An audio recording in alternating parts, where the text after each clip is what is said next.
তুমি গুনাহ করলে তোমারে বাধা দিবে কে?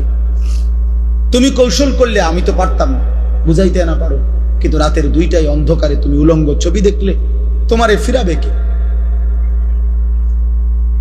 তুমি যদি নিজের লজ্জাস্থান নিজের হাতে নাপাক নষ্ট করে ফেলো, তোমারে থামাবে কে? তুমি যদি কোনো হারাম মেয়ের সম্পর্কে নিজের চরিত্র নষ্ট করে ফেলো, তোমারে ফিরাবে কে? অতএব তোমার বিবেক, তোমার অনুভূতি, তোমার আখিরাত, তোমার আল্লাহর কথা স্মরণ থাকা, এটাই তোমার এই গুনাহ থেকে ফিরাবে।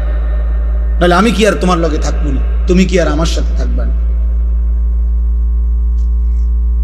এই জন্য আমরা বিবেক জাগাইতে চাই। একজন হোক, কোনো অসুবিধা নেই। আমি তো ইলেকশন করছি না যে ভাই আপনাদের সবার ভোট দরকার আমার, এবার আপনারা দাঁড়াইয়া মতেন আর বইয়া মতেন, এটা দেখার বিষয় না। ভোটটা আমারে দিয়ে, বিষয়টা কি এমন? কথা বলেন, এই মাহফিলের মাকসাদ এইটা? আখিরাত।